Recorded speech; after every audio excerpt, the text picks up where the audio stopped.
I am Lauren. I am Ken. And this is Paradise After Dark. Dark. Paradise After Dark is an independent podcast covering true crime, unsolved mystery, missing people, and every now and then a little urban legend. And please check out our website, paradiseafterdark.com. On the website, you'll find links to all of our episodes, even the archived episodes, our mailing list, merch store, links to our social medias, and of course, our Patreon. And we also have a little virtual tip jar there, so if you just want to help out the show and you'd like to get a shout out while we're talking, just drop in a couple bucks and we'll give you a shout out on the show. So we are continuing our discussion with Chris Balzano about the Ocala National Forest. I almost called it the haunted Ocala National Forest. I think it's fair to call it that. We can't just say our guest, Chris Balzano. We have to say the author of many books, Chris Balzano. our guest, author, renowned author, podcaster, librarian, high school teacher. What else can I? Did you say podcaster? I did. Okay, I said beautiful. He's got a podcast called Trippin' on Legends. Generally good guy. All around generally great guy. So we are continuing our Ocala National Forest, and we're just going to jump right into take it away, Chris. I want to make sure that we start by once again thanking you guys for having me here, and what we're going to talk about tonight, what we talked about in the first part of the episode, what we're going to talk about today. Don't buy the book thinking it's a true crime book. It's a ghost book, right? And a few of the cases we're going to talk about, I think that the true crime aspect of it might leak into the ghost part. Like it's the reason for the ghost, but it's a ghost book. So don't think that you're going to open up Haunted National Ocala and get a lot of information about true crime and cults and things like that. It is a enjoyable sit by the campfire and read a few ghost stories kind of book. It's called Haunted. You're right. So I think well, like I said, because one half of Dark Woods, which I talked about, is the true crime part. So I don't want people to think that they're going to be buying that or I mean, feel free to buy the book and be disappointed, but I'm giving you a heads up. Don't complain to me about it afterwards. Well, I think a lot of times the true crime aspect leads into the paranormal, because in some cases there's no explanation, and sometimes when there's no explanation, I think no explanation and paranormal can kind of coexist in some aspects. Yeah, I always say we can argue whether or not ghosts are real, but a ghost story is always real because you believe it and you tell it, right? Exactly. So, for example, like there's a case, and of course it's the one I don't have notes on, right? But there's a case of a skeleton woman with long flowing hair who walks around a Sanford cemetery. And some people have tried to approach her. And the story is that she, there's sometimes she has flesh attached. Sometimes she's just a straight skeleton walking with this cloak and this, and this flowing hair. And people have said that she is the victim of a serial killer who dumped her in water nearby. Right. And so, once again, this is something like, do I believe that person is seen in that cemetery, right? Yeah. I think it's Shiloh Cemetery in Sanford, Florida. I think that there's someone seen there. But to make sense of it, they connect it to something they know, which is a crime, right? Which is murder. And then they go one step further, and they connect it to a specific case where it's a serial killer who's serving time. He's serving a life sentence in Connecticut, but he was down here in Florida, and they're pretty sure he killed this girl. He dumped her body not far from where this cemetery is, and that she's the person, right? So you can't make sense. You can't rationalize the paranormal because it doesn't happen to you all the time, right? So What you do is you fall back on folklore. You fall back on stories that make sense to you.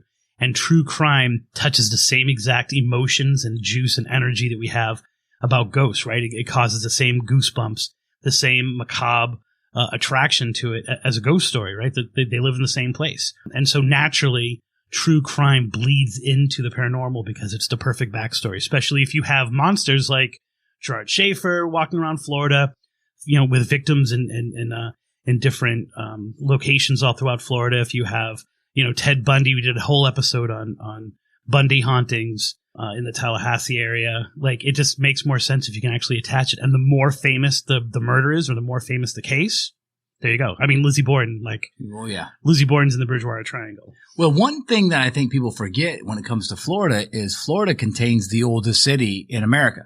Right. So, people don't realize that Florida has a lot of history.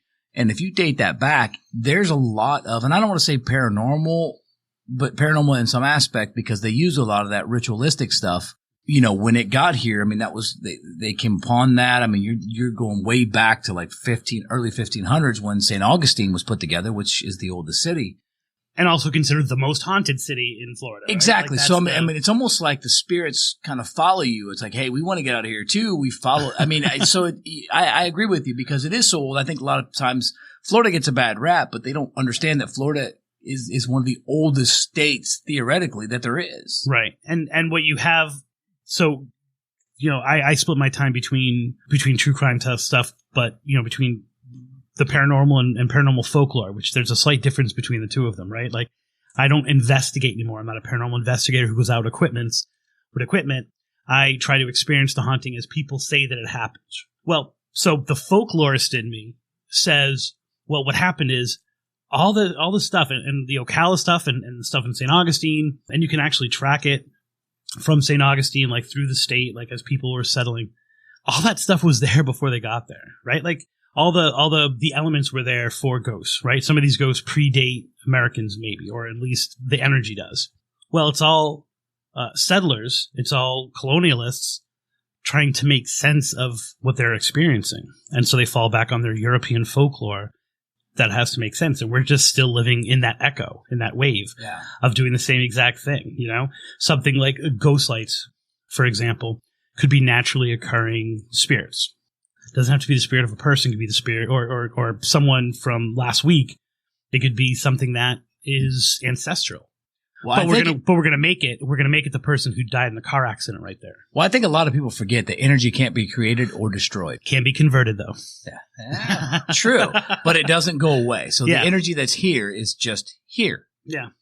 Yeah, and it's the stories we make up, right? That's always been my obsession, and I've finally gotten back to that in what I do. But it is when you have a landscape such as the Ocala. These things naturally happen because there's something crazy weird going on. And then there's all this other stuff that's working through it. And sifting through that, you have to just kind of look at it. It's kind of like, those pictures that you have to look at. And you have to stare at it long enough and the sailboat would appear. You can't try to focus on one part of it and say that you can understand the weirdness of the Ocala by just looking at the crime or by just looking at it from a cult perspective or a ghost perspective. You have to take a step back. You have to try to get the entire thing in your field of vision, and then all of a sudden these patterns start to appear and you see the picture. Well, we talked about the Ocala. So obviously Ocala, the natural forest we talked about, but the surrounding areas, there are some crime aspects to the surrounding areas. So let's lead into something that kind of takes us into the crime aspect in an area that's nearby. Okay. So this one's still in the Ocala, but I think it touches upon maybe just to kind of close the book on the cult aspect of things. Okay. Because it's the case of Dorothy Schofield. And once again, this is not, I'm not wearing a tin hat. I don't delve into conspiracy theories unless patterns are there and you see things. One of the things that I discovered early, or I was taught, I should say early, is what's known as generational occultism. Right.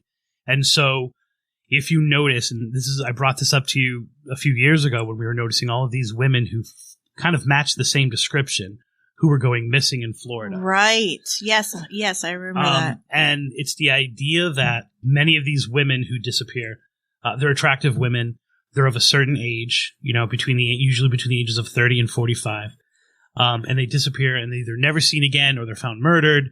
And one of the things that I told you was that this sometimes is a generational cultism. So what you have is this idea that you abduct a woman, the family structure is broken in a very sometimes planned ahead of time. Now, I'm not just talking. This is like stuff that was told to me and taught to me by cult researchers. You then have a surrogate who comes into the situation, right? So oftentimes that's a new wife, you know what I'm saying, or a girlfriend, or they're sent to live with their aunt because there's no father in the picture, and the real target is the kids, right? Notice how you never hear the follow-up of what happened to the kids of these abducted women 20 years later, right? Right. Because the focus has always been on, once again, don't let the left hand know what the right hand is doing. And those kids are then influenced somehow, and those kids are indoctrinated, right? The word's escaping me right now. But it's where you are basically setting them up for a life of occultism.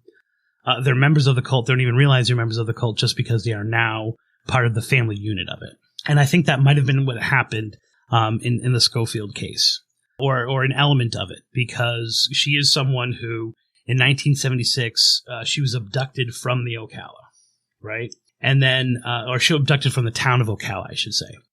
And then 2 hours later, she's seen entering the woods. She actually goes to a grocery store. Then she's seen walking with these two men into the actual forest, and she's never seen again. And her body has never been found. It's at the intersection of 40 and 314. which are numbers that come convenience up a lot. store, Newbie Sheely's. There you go. And she was, she seemed to be a well-adjusted person. She went to Marion Middle School. And if it was just that, it could just be another case of endangered missing. It could just be another case of, here's a girl who was abducted. Maybe she was part of human trafficking. Maybe it was just a murder.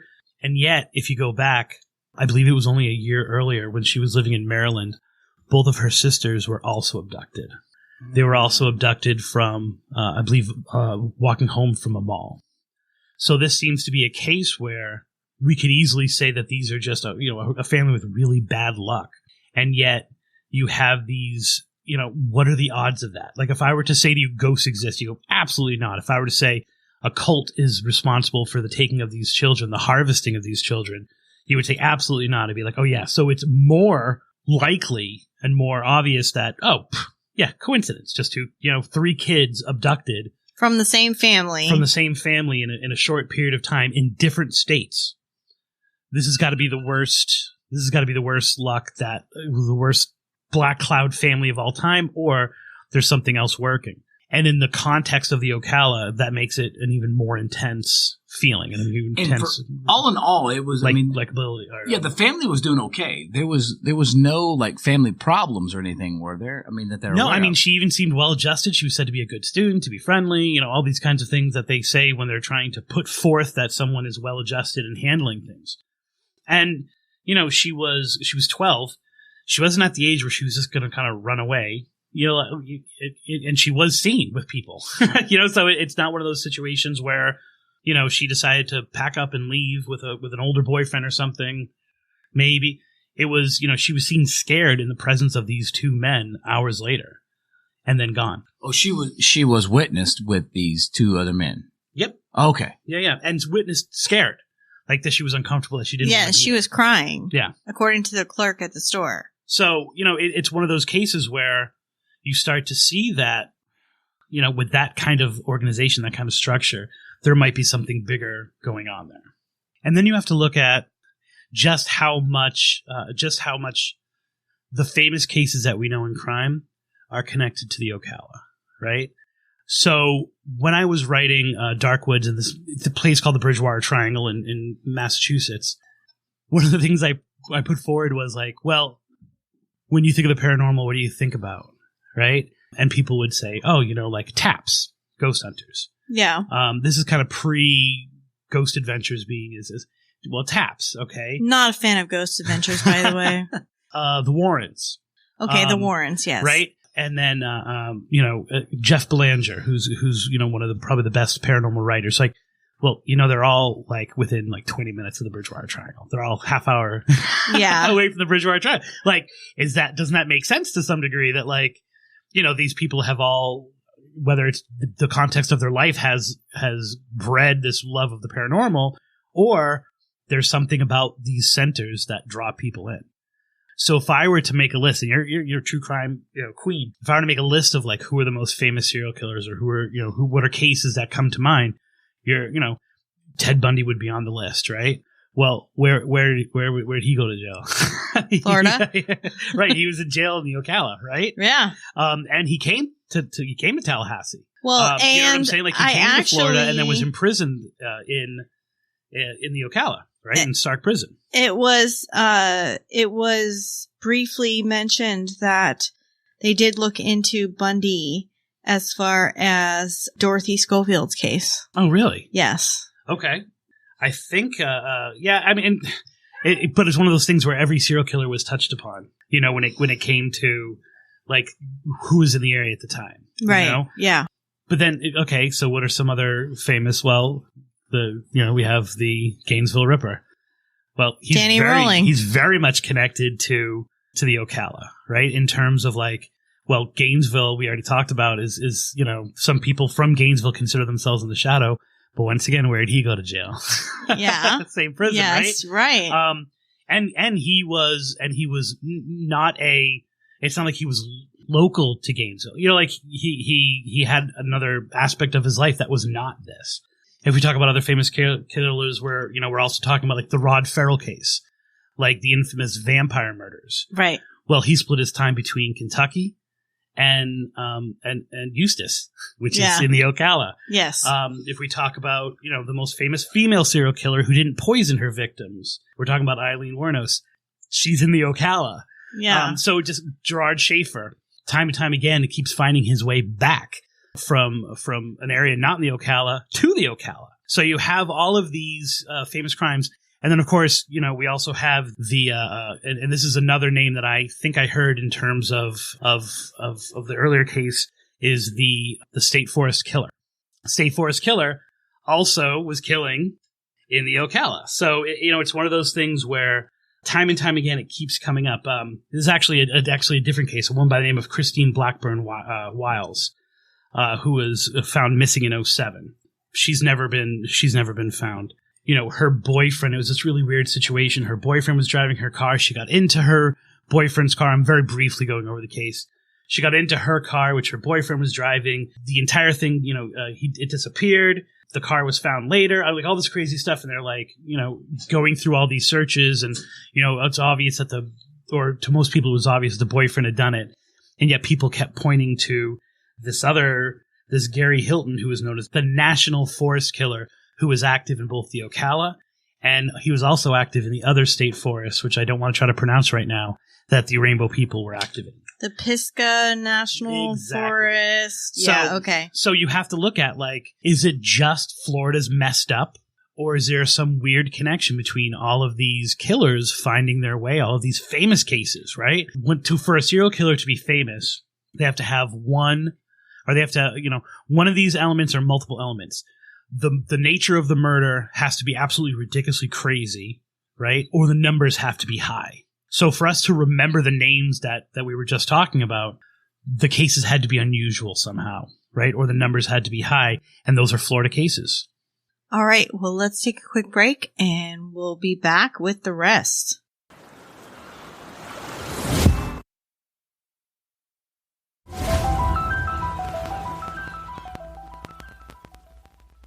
Okay, and we're back. So when we left to go to break, we were talking about how some of these serial killers or these cases, if you will, they got to be, there's so much notoriety that it's almost like ingrained in our minds, and we know them only because there's so much attention to them. Yeah, and there is this mythology factor to some of them, right? To a lot of these. So, you know, we rattle off these famous cases because we know them. We know the details of them. We know weird details about them, like that we remember, and they become like Mount Rushmore, right? Exactly. But I mean, it's interesting in you know, these, which is often the criticism for true crime podcasts that don't focus on the victims, they focus on the all-stars. We mythologize them. So, you know, we don't have Paul Bunyan anymore, but we've got Ted Bundy. You know what I'm saying? We don't have John Henry, but we've got Henry Lee Lucas. Exactly. And so, you know, we even, and then all of a sudden people start talking about details of a case and you can finish it. You know what I'm saying? Like, what use is there for me knowing, you know, that the son of Sam, you know, was raised in Yonkers? Like, why would I know that? Why is that important to me? Well, we've done cases where we've mentioned something and then somebody's like, oh yeah, well, one thing you guys got wrong was this, this, and this. And it's like, well, we were coming on a different aspect of it. So it's like, when you get these serial killers, because there's so many victims, you kind of focus more on the actual murderer than you do the victims. But then it's like you're trying to bring in some details, and sometimes you miss something, or you're going down a different direction and somebody else is coming down a different path from a different murder. Right. And sometimes it can get intertwined, kind of like you're saying. There's just so much about it. There's so much of these cases that are so full. Yeah, and when you are doing that, and I know that you guys have touched on cases that other people have touched on, all of a sudden you realize, which is the trick of what I do as a ghostly legends, storyteller, what's the narrative, right? Like you can't just tell the story, especially if it's more well known. You have to actually come up with your hook, your perspective on it. And in doing that, you might leave this detail out or that detail out, not because it doesn't fit your narrative, but just because you're approaching it from this way, and so those other parts don't matter. So that's why we know them. And like I said, it's crazy. And I forgot Otis Toole. How can I forget Otis Toole? Oh God, I don't like that asshole. And then if you even, he's also an Ocala guy. And so time and time again, these cases, and yeah, maybe it has something to do with Stark, and maybe it has something to do with some of the facilities that are here. And if you commit something like a Gerard Schaefer, the crime that you're convicted for is not in any of the counties nearby, but that's where the state prison is. Why is the state prison there? Exactly. You know what I'm saying? Like, yeah. Like I was saying in the other episode about the Bridgewater State Prison being, having a higher suicide rate than any other mental health facility at the time when I was writing that book. Why was it built there? Why did we build monasteries and ceremonial places in certain areas? The supernatural side of me says that we're drawn to those places somehow. So to create a prison that will become the holding cell for some of the most famous murderers, on record, some of the most notorious, why was it built there? Why wasn't it built somewhere else? Well, and that actually brings up a good point. And I know it's going to sound kind of weird coming from me, but that almost actually brings up the thought process that maybe there's something that's there that is not so noticeable, that for some reason it just, when someone's trying to think of an idea of where to put a prison or where to do this, it just comes into the mind, and that just happens to be there. You understand what I'm trying to say? Yeah. It's almost like I don't want to say paranormal, but it's almost like a supernatural or a mysterious energy that's kind of drawing the people to the Ocala, which is kind of what your book focuses on. Yeah. Yeah. And it's silly to dismiss that, right? Like in theory, when to not ask your wife a certain question. Correct. Right? And there's nothing there other than you're getting a vibe, the energy, and she could be acting completely normal, right? When when your daughter is having a bad day, even though it doesn't seem like it. It's hard for us to dismiss that there is something, and I don't want to get too new age about it, but there is something to auras, there is something to someone's energy. Well, places are the same way. And so when you're thinking of where you're going to put certain places, where you're constructing certain places, it's not always just a matter of money and space. It could also be some reason you're drawn to that place. Correct. Well, that's what I was kind of getting at. Focusing on that, because in that sort of where your book kind of leads, because there's so many happenings, if you will, around the Ocala area, the Ocala as you refer to it, or the Ocala National Forest. Just in general, it is a very strange place, and there's definitely some odd energy there. Yeah, and you feel it, right? Like we were talking in the other episode about the shift and about this constantly changing weird energy thing going on that people know about and they just kind of accept. Like that can be used, which we talked about in terms of like witchcraft, in terms of casting spells, about making intentions more powerful. It could also be manipulated, or it can be, I should say, manipulate us and draw us into it. It's crazy how many times people have been like, "Oh, I was just drawn to the Ocala. I was just, I don't know why I stopped, but I stopped. I don't know why I did this." And then of course, like we have places like Casadega, which are right on the outskirts of that, and maybe still under the influence of it.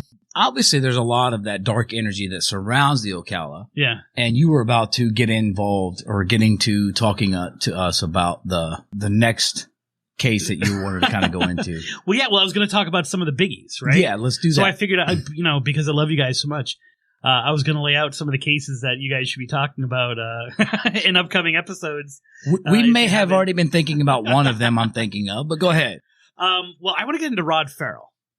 That one I don't know. Because we've touched upon the Satanic Panic. We've touched upon. I actually started researching that already. Did you? Okay, so you're going to fill in the gaps of the things that I say? No, I don't know enough yet. Okay, well, I am not going to deep dive these because I know that I can't give it the full, Paradise After Dark treatment. Dark. But that you guys will be able to take it. So oftentimes people don't know Rod Farrell by the name. I'll be 100% honest. Years later. I do not know anything about it. So in 1996, him and I'm gonna make this kind of like that and then go whoop and twist it for you.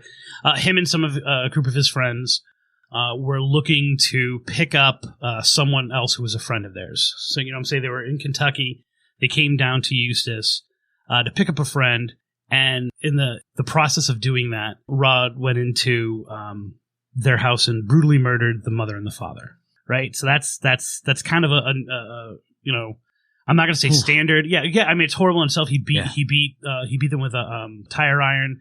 I mean, it's a real bloody situation. It's a real horrible situation. But then you find out the details of the case, and this is what always makes it's not a standard case because Rod was a vampire.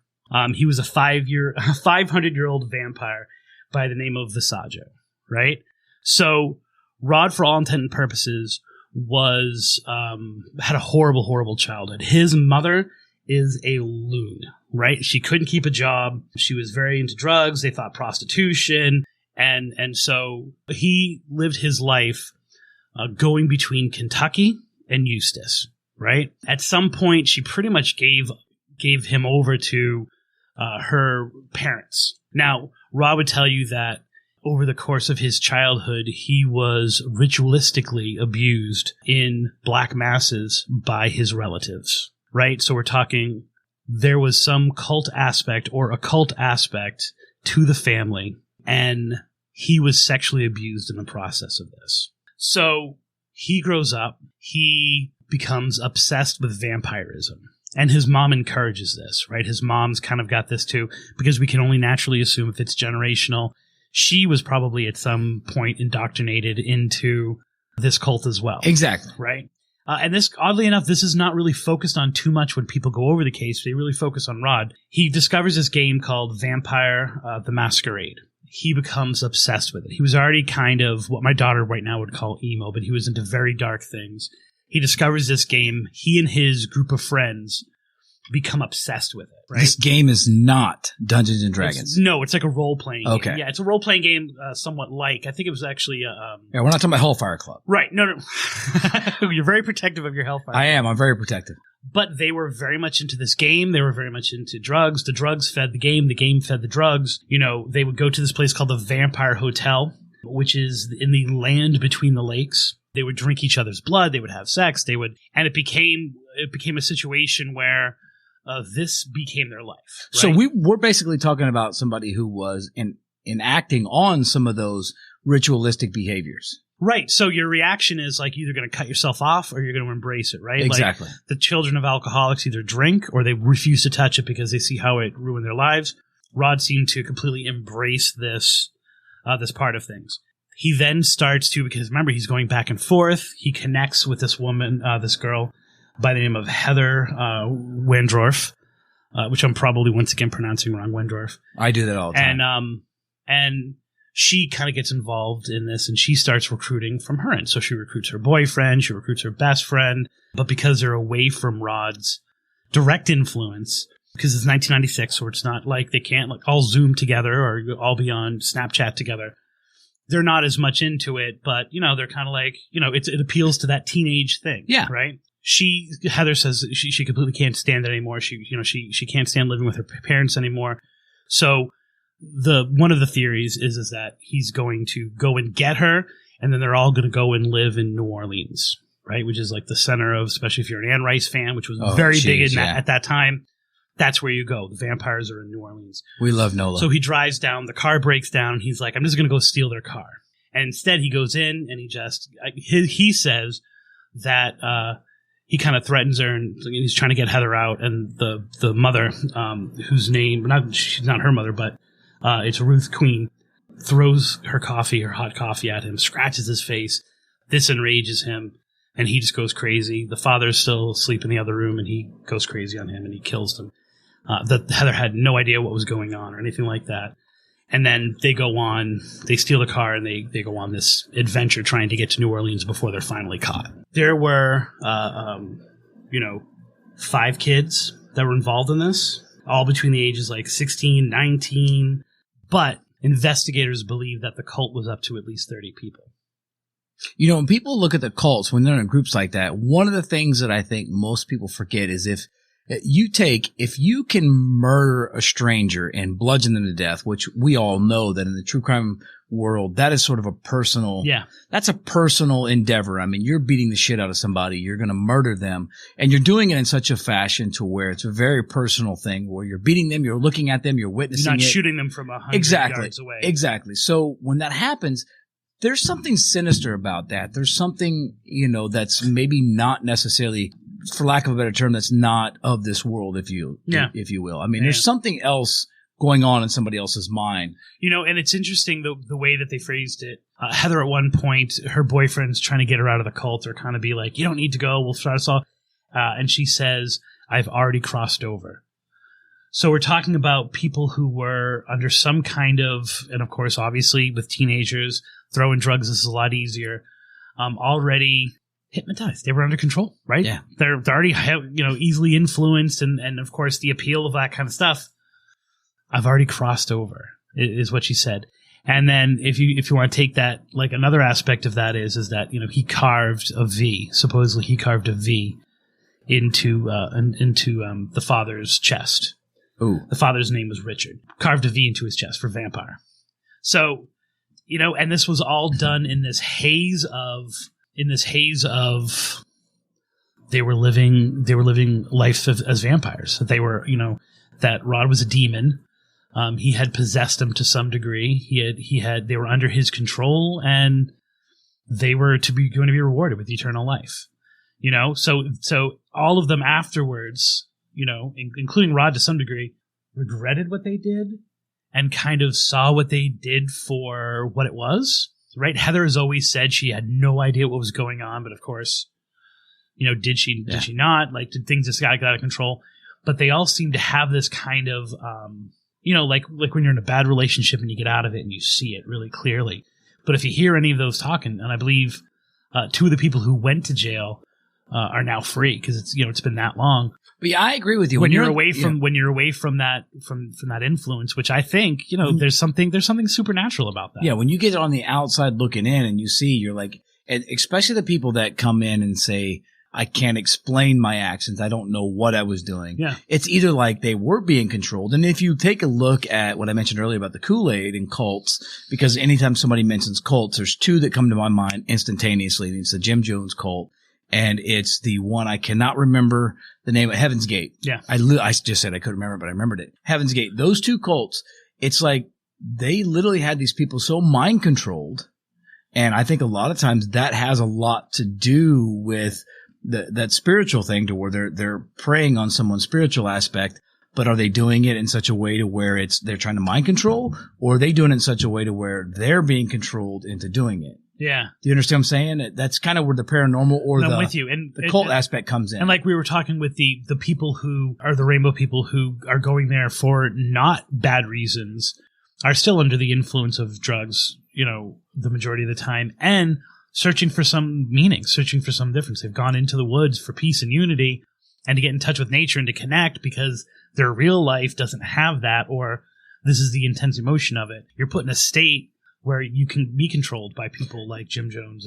That's a good point, because if you go there looking for that type of energy, then whatever energy that you find there is what you're going to absorb, because that's the energy you sought out. Right. And then once again, this is someone going from Kentucky to the Ocala, like, that kind of like it's spreading itself and it's coming back to its center. And then, of course, the murders happen in Eustis, which is the Ocala. Yeah, there's definitely, I mean, I'm learning more and more and more after talking to you on and off the mic about the sort of darkness of the Ocala. Well, I guess now we don't have to cover that case because we pretty much just did.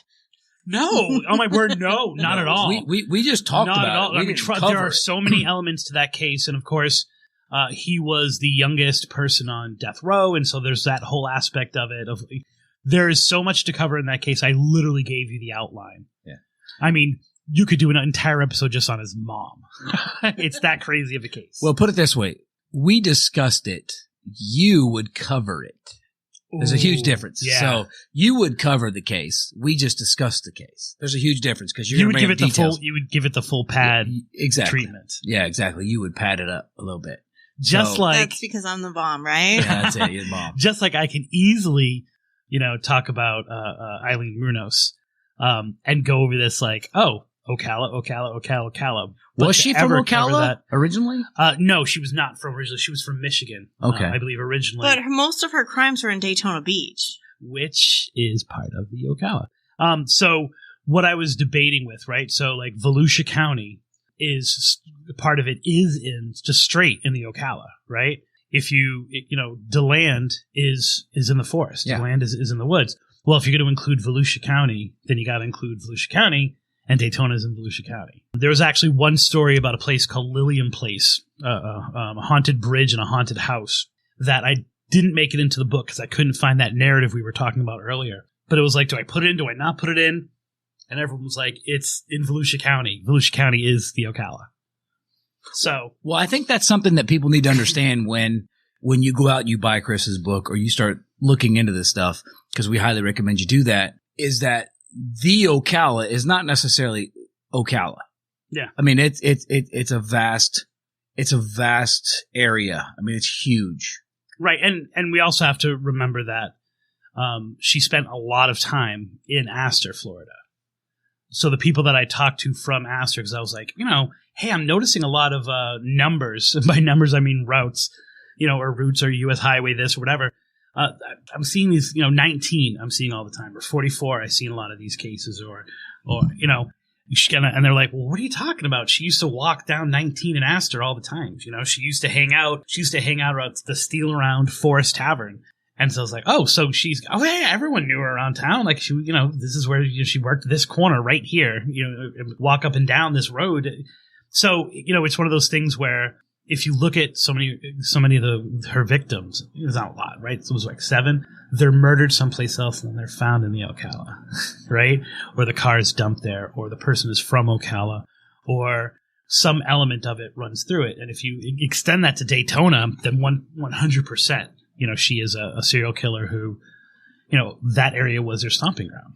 Especially when she's there, she's going from coast to coast. What's the way to get from some of the crimes that she was doing on the West Coast to the East Coast? You drive through the Ocala. Well, and one of the things about Aileen Wuornos that really disturbs me is because usually when someone says serial killer, you always think on the male aspect. Right. Because traditionally throughout history, it's been, you got Ted Bundy, you got Kemper, you've got BTK, you have the Son of Sam. You generally have more male. So when you get a female in there, it seems like it almost doesn't compute well with a mind like mine, where right. Someone says serial killer and I instantly think male, not for any other reason other than that's just how my brain has been trained right. throughout history. Right. Because you think white male between a certain ages, correct. Because those are once again that Mount Rushmore that we're talking about. I mean, predominantly that's always been the case. So just follow that lead. And so Aileen Wuornos makes me a little bit scared because it's like she started off, it was literally, she was just really pissed off in the first time. But then it became easier for her later on.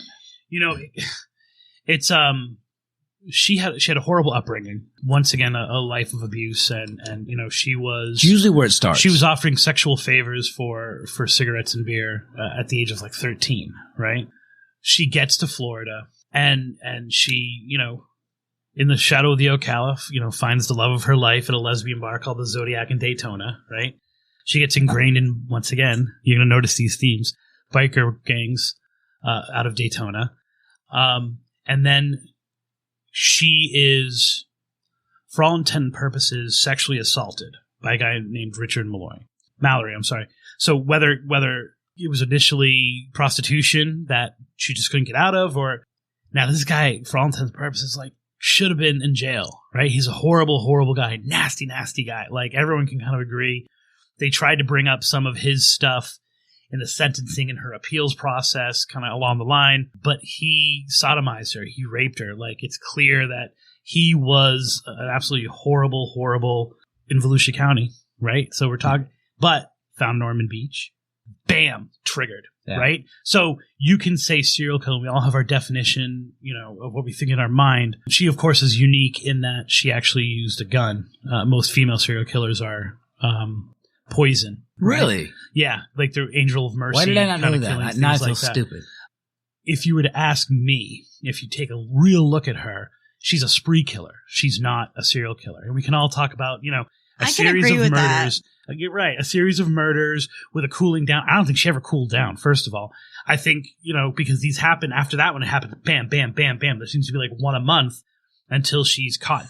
And there's no spree killers always seem to get caught, right? Because even within organized, disorganized, there's a certain element of victimology which makes it odd, which makes it unique. So like these two, every single crime, they left evidence. And I'm not talking evidence like they left fingerprints, because she did do that. But then she would like hawk items that were clearly like stolen. Yeah, she didn't give a shit. Yeah, at one point she took the guy's car and they got into a car accident with the car. And were like walking away from the accident. So that's spree to me. I don't care. I'm just trying to get to the end point, as opposed to some kind of serial killer who, over the course of a certain amount of time, diffuses, the urge rises again. I'm simplifying it, but like the official definition versus what she was. She was a spree killer. Yeah, that was yesterday. Let's move on to today. Exactly. No problem. Yeah. We're about that. Yeah, that and we can debate whether or not these men tried to. At some point, she said they all tried to rape her. Then she kind of recanted that a little bit. Then it seemed more as in she was maybe, from a PTSD standpoint, like taking advances as warning signs of sexual assault, and so she preempted it. It's a spree. Well, and her demeanor on trial was literally like, so she was just very cavalier about everything. Like, whatever. Yeah. That's what it was. It is what it is. She kind of had that demeanor when she was on trial. So, well, with that being said, we're going to take a quick break, and then we are going to come back and discuss, I think, one more. We have one more, two more? Yeah, we've got my favorite one coming up. My favorite serial killer, Florida serial killer. All right, my obsession. All right, let's take a quick break, and we'll come right back to Chris's favorite serial killer.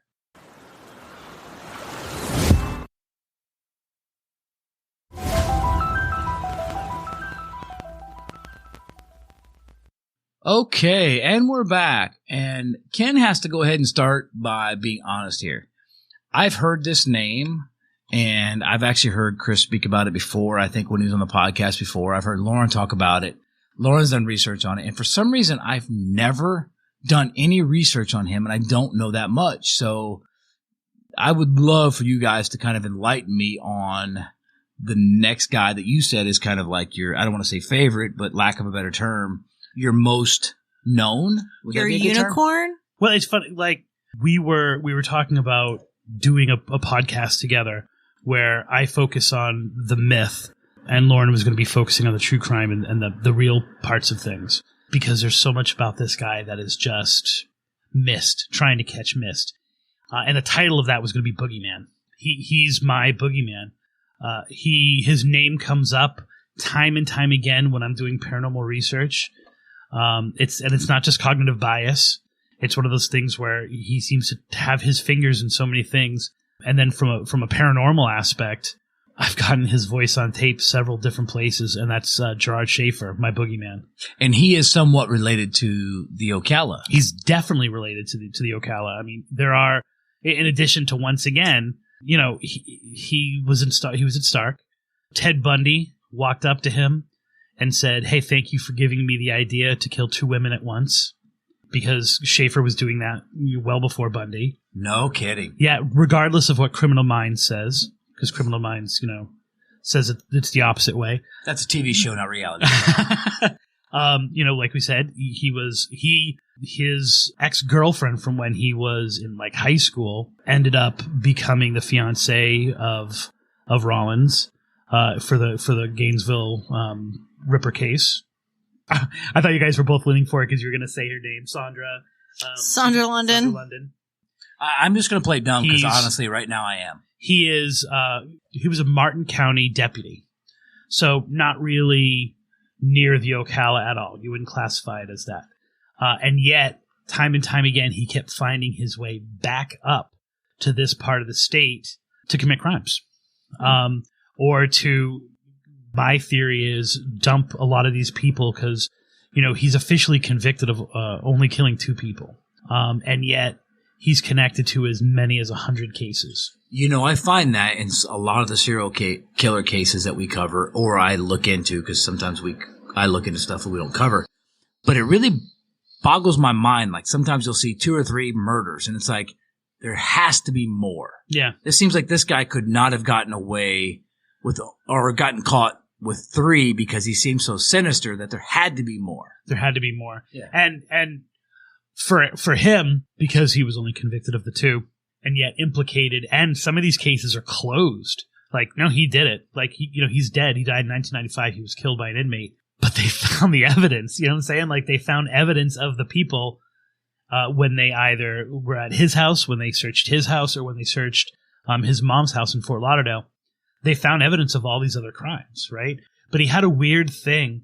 There was a duality to him where he would confess to doing something, and then he would say that he never did it. Or if a writer in print called him a serial killer, or what he would often refer to SK, he wouldn't say serial killer, he would say SK oftentimes, he would automatically sue them from jail. So it was this really weird thing where he wanted something and yet he didn't want it. And a lot of his stuff goes on that wackiness in terms, I could go on and on about like little odd random facts about him, but there was definitely something playing on him where he wanted this notoriety, but then he didn't want the notoriety. And he would say, no. When his house, I should say his mother's house, when his mother's house, they executed the search warrant, they found 300 pages of his writing, which detail with code names a lot of these murders.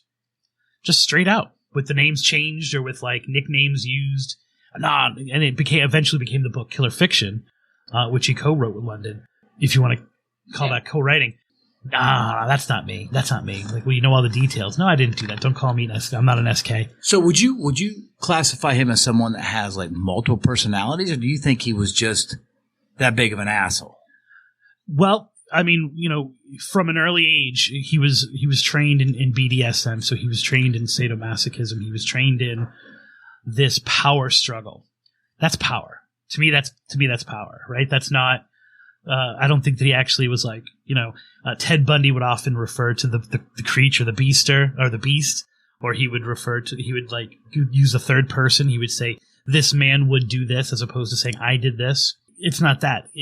To him, being able to change the rules of the game constantly, I think to him was his way of staying in control, even in the least controllable environment. Well, it's funny because according to Sandra London, Schaefer liked to call himself the greatest serial killer of women in the century.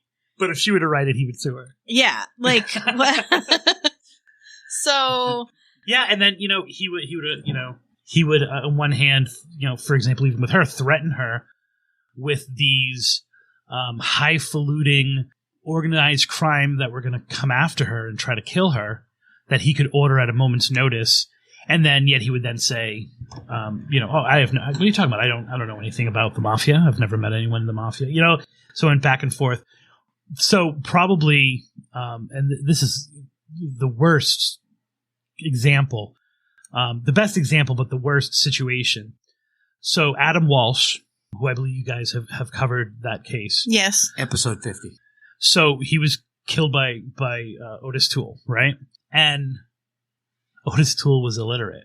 So Schaefer would write the ransom notes to the father. He would write John, right? John Walsh. John Walsh. He would, for O'Toole, write the letters that basically were like, oh, do you want to know where your son's head is? Make sure to put a certain amount of money in my account. That was Toole, but that was Schaefer. That was Schaefer's like the getting power, right? So imagine that, being able to take who's got to be one of the most recognizable people in the United States right now, right? Like #1 hit TV show, solving all these crimes, the biggest crime fighter in the country, right? Like that dude at that time was essentially Superman, right? The number of people and the influence he had. To have him with his feet to the fire, to get his fingers involved in that's classic Schaefer. That's disgusting. Yeah, and you don't even want to read the actual letters. No, I don't. Because they're but you can tell there's some kind of macabre enjoyment in not only these details, which killer fiction, so I can see your face, so I'm gonna like brighten the mood a little bit for you. Which is, I got that as a audiobook, or I should say, I got it as a book, like a Kindle. And sometimes randomly, without me doing anything, killer fiction will go on my Alexa. So imagine it's the Alexa voice narrating some of the worst, most disgusting things you've ever heard that a human can do to another human. And I'll just be like making dinner, and all of a sudden Alexa will just kick on with the details of this. So that was supposed to make you smile a little bit. It just freaked me out even more because we used to have an Alexa, which we unplugged and threw away after we had some issues similar to what you're talking about. Yeah, but it's interesting. It's just like, and I'm like, I didn't even know if you do a Kindle, it automatically goes to Alexa and translates it. But every once in a while, killer fiction will just like click onto my Alexa. But it's in that. The God, funny that's part is so weird. The funny part is it's in that voice. Creepy. Yeah. So it's not, But there are other cases that are directly involved with the Ocala. Yes, and let's talk about Pam Nader and Nancy Lickner. Now, these are people who were supposedly killed by Schaefer, or that it's proven that he was involved. Their cases, he was never brought to trial with it. Their cases are officially considered solved, and that Schaefer did it. So when they did that, when they were able to get into the apartment, I believe it was a mobile home. Can you just give me a quick rundown of what actually transpired, if you know? Do you remember what happened? In the actual case of those two ladies? What exactly happened, and then how that transferred to Schaefer? Sure. Yeah, I can do that because they went the two women and their boyfriends, a foursome. They went for a day in the forest. And the guys wanted to go fishing, I believe it was, and the girls they weren't really interested in fishing. They were hanging out at a picnic table and just kind of hanging out. So the guys went. When they came back, the girls were gone. So they didn't know each other, first of all, going in. These two gay girls didn't know each other. They were kind of brought together by this group that was called, this is one of my favorite names of all time, the Aquaholics. It was a skin diving like group, right? And so these people. I'm sorry. Yeah, that's right. They went diving, not fishing. Well, no. They actually, it was too cold, right? So the kind of men went off. The girls were just kind of hanging out at the picnic table. They were amazing swimmers, right? They're amazing swimmers, and it was too cold, so they had kind of decided not to do it. So they were literally just hanging out. And when they came back, all their stuff was there. The girls were never seen again. So these girls just literally disappeared from this park. And their bodies were never found. Never found. So how does that relate to Schaefer? So they found evidence from those females when they executed the search warrant on his mom's house, which is how a lot of these cases were solved, or a lot of these cases were connected. Some even that they didn't even know were murder cases. So they consider that he had taken them, but their bodies were never found. Now, I actually talk about this case in the book because there's a ghostly legend that's kind of attached to this. Okay, let's hear it. So we can kind of steer out of this intense stuff and maybe go into something a little bit more. There's this town called Lady Lake, which is nearby. I think it's about 20 miles away. The important thing that you have to understand is that Schaefer never abducted and killed at the same spot, right? So what he would do is he would take people, and once again, it's two women, so that's his MO as well.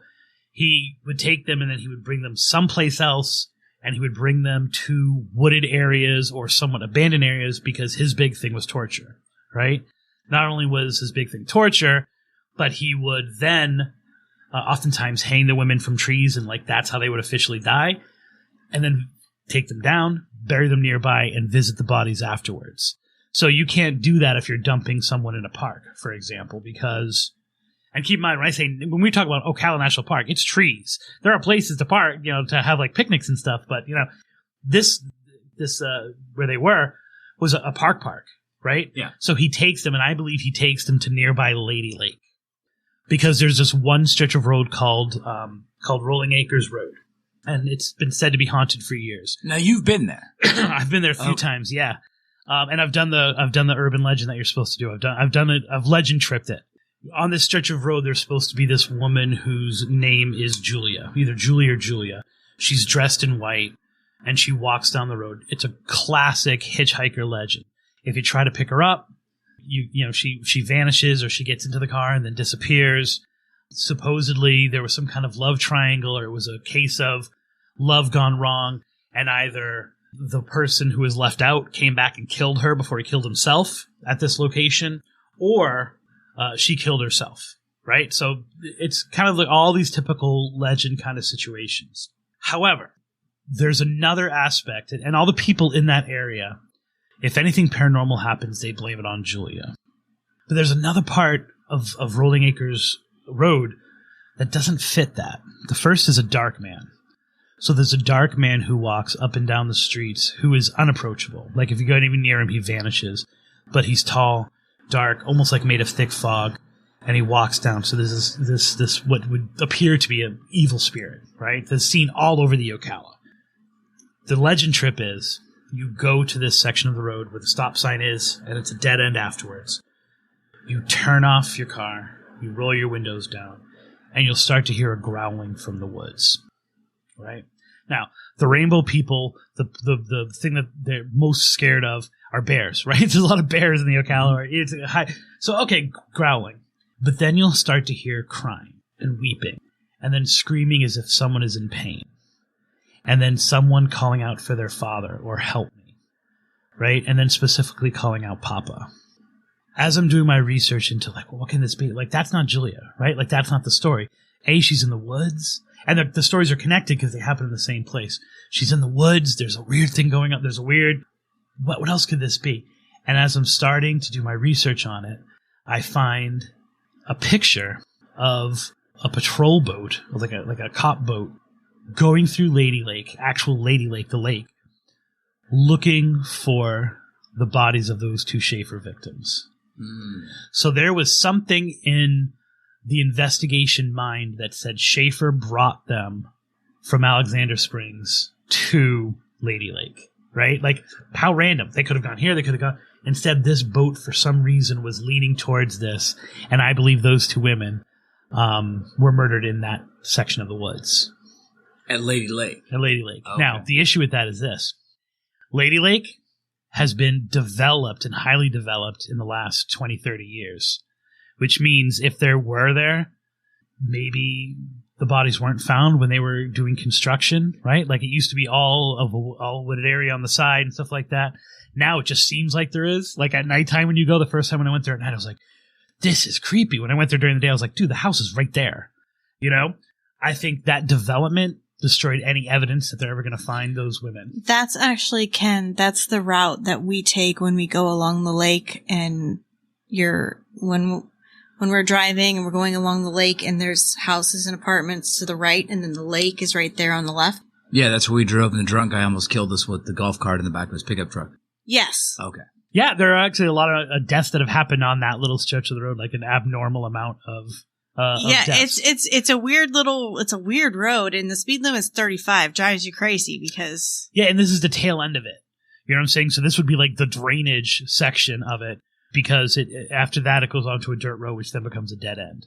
Well, one thing I got to say is when we drove the Ocala National Forest, it's so beautiful. Yeah. I mean, everything there it's a beautiful drive, the scenery, the road. It's very nice. But once you get past that, I think, there is some energy there. I don't know how to describe it. Yeah. But there's certain things that we saw, like there's one little town we went through that just looked like if we had turned around and gone back, that town wouldn't have been there. Wouldn't have been there. It's really weird. Do you understand what I'm trying to say? Probably Silver Springs. Yeah, it was in Silver Springs. I'm thinking probably that's what Ken's talking about. Because it just seems to me like if we drove through here, if we turned around and came back like 15 minutes later, that town wouldn't be there. It was just really weird. It was like it was out of place. The vehicles didn't fit the time frame we drove through there, and this was literally like 2 months ago, 3 months ago. Have you ever experienced any of that sometimes where it just seems like, why are all these cars from the 90s and 80s? It just seems weird. Like there's not a new car here. The stores are really old looking. It just seemed like it was very odd. They've got those old Sitco signs, like the round ones. Exactly. It just seemed very odd. Obviously, it's just because it's an old town and it just stays that way in my mind. But it's like there's something different. You know, we went to Leesburg for back in the shutdown days, right? So we couldn't go places with my kids. I couldn't take them to museums or whatever for a break or like amusement parks. So I was like, we're going legend tripping, and we went to Leesburg. On the 50th anniversary. 50th? It was an anniversary. Might have been, wow, mold. I think it was the 50th anniversary of Randy Rhoads' death, the guitarist for Ozzy Osbourne, who died in Leesburg. Right, the plane crash was in Leesburg. Was that in Leesburg? Oh yeah, I had no idea. Yeah, we were right there. We were right there on the spot, and it was funny because as soon as you got out of, now Leesburg is absolutely beautiful, right? Like. And it's got this quaint nature to it, but even in that quaintness, it's like a step back in time. As soon as you get off that main road, you feel like you're not in the right generation, you know? And now my kids and I have been in different parts of the Ocala and those surrounding towns dozens of times, right? My daughter's investigated the Astor Library 2 or 3 times now, 2 times now, right? You notice when the sun sets. It's not the same place. You know, and for example, Deanna and I we were looking for, there's once again this dark man who appears at this bunker. No one can tell me what these bunkers are for, right? These bunkers just are in the forest. They're in the woods. There's a bombing range in there. Mm-hmm. Yeah, bombing range. Chemical testing has happened. Israeli fighter jets were allowed to use it for target practice. Like, it has all of these weird kind of like, just do it there. Just do it in the Ocala. There are these bunkers that some people say, oh, well, they're left over from the military times, or they're left over from the bomb testing, or they're the bomber runs, or they were just bomb shelters that were built. There's this one that I have multiple reports of a dark man who appears at this bunker. And so we were driving to get to it. It's a straight road. We got turned around. How do you get turned around on a straight road? How are you no longer where you were on a straight road? That's just a dirt road. You know, like, It just like I said, it's the shift. It just, things seem to be fluid. Yeah, exactly. Things aren't always what they seem. Yeah, and they're not always where you think they are. Exactly. So do you, we kind of want to wrap this up a little bit, but I want to make sure that everyone is aware of your social medias, where they can find you, where the best place to pick up your latest book. Yeah. Okay. So, my show is called Tripping on Legends. So I run a podcast myself, and it's legend tripping is the idea of you get a haunted legend from someplace, and we primarily focus on Florida. Well, one of the things I'm sorry, I didn't mean to interrupt you, but one of the things that you do too is like on your Facebook page, you actually take people there with you. So if you want, don't you have like live? No, I just sometimes I just have guest trippers, we'll call them. Okay. Well, I know I've been invited to one. I went to one once. Yeah. Well, once people hear that you do this kind of stuff, they always want to like tag along, or they want to do it or something like that. I guess they can always message you on Facebook. Are you just trying to like hook up? You want to go someplace? Yeah, tonight? Let's do that. All right, let's go. All right, let's legend trip. I'm ready. You guys have fun. I got, what is it? I'm trying to think of the road here in Immokalee that we could go down. It's got a ghostly legend I haven't explored. Well, I have a ghost story from Poly Avenue, which is in Naples, but we'll get into that another time. So the show is basically me diving deep into these legends, but then also the history of the towns. So if you want to listen to the podcast, it's Tripping on Legends. Then I'm Facebook, trippingonlegends.com. Spooky Tripping is my IG handle. We're on TikTok. We're starting our 1 minute myths and things like that. In the book, Haunted Florida Love Stories, you can find at pretty much every single random place in Florida. The Ocala, I think, is going to be in the stores in the Ocala in the same way. Like, you can go into TJ Maxx and get it, but otherwise you can just go to Amazon and order it. Or if you want a signed copy at a discount and a little fun adventure that I'm going to send you on, if you order it directly from me, you can hit me up on any of those social medias, direct message me, and I'll get you a copy. Well, yeah, there's also the last book you had. That's the one that I read. I have not read the new book, I'll be honest, but the last one was the love stories. Yeah. That was a really good book. Oh, thank you. So you've got to really get involved. And I think if you're interested in that kind of stuff, the paranormal and just the out of the ordinary, not so much the paranormal. Folklore, legends, stuff like that. Yeah. I don't want to say paranormal because that scares people away sometimes. I think there's some oddities. Yeah, and you don't really want to call it haunted history because that minimizes it. But it's like, I get into, for example, the chapter on Lady Lake, I get into the whole weird history of Lady Lake so you understand the story of Julia and these two women in the woods. Well, see, and that's what I want to do. And I don't want to give everybody everything you've got. Let them go and get the book and read it because some of the stuff is very interesting. I did a presentation to the villages, and they wanted to buy the book, but they couldn't. I didn't know that I was going to be able to sell it. And I said to one woman, here's a little thing. Here's a little postcard so you can buy it when you get home. And she's like, well, why would I buy it? You just told me all the stories. Yeah. And I'm like, I told you 3 stories. There's like 20 in there. Now, you're referring to villages, which is kind of outside of Ocala? No. You're not talking about villages of Florida, are you? We could do an entire episode on the villages. Maybe next time we'll do that. The villages is weird. It's weird in and of itself. Okay, so if you were to ask me what is the primary focus of the Ocala cult, I would easily point to the villages as being the residential arm of the stuff that's going on there. I don't doubt I it. hit you with the big thing right at the end. Yeah. But that's a whole nother can of worms. We're gonna have to do a whole nother episode on the villages. We're gonna have to have Chris back another time. But so obviously go and see him. Go talk to Chris on Facebook. Hit him up. Order his book. I think you'll really love it. I love the last book. I'm interested in reading the new one. Yeah, I'm horrible at promotions. My name's Balzano. There's not other Balzanos talking about ghosts. Find me. You can find me wicked easy. And I love the name. What was you say it one more time because I love when you say it. The Instagram. My last name? No, Instagram. Spooky Tripping? Spooky Tripping. Spooky Tripping. Spooky Tripping sounds like you hit mushrooms and some other stuff while you're there. We have a great mushroom episode if you haven't listened to it. That's where he came up with the name, Spooky Tripping. We have a folklorist, a witch, and a scientist, essentially. I love it. Analyzing the history of mushrooms. So. Love it. All right, well, I think that's going to be it for tonight, everyone. Again, if you'd like to support the show, please subscribe to our Patreon at patreon.com/Palmahawk Media. That's PALMAHAWK Media. And be sure to look at Facebook at Tripping on Legends and check out our website for links to all of our social media, Patreon, merch store, and much more. And please make sure to subscribe to the show on whatever platform you're listening and rate and review. This really helps us branch out and reach a wider audience. All right. And this is Ken's Ghost saying thank you, everyone, for listening To Paradise After Dark. Dark, dark, dark, dark, dark.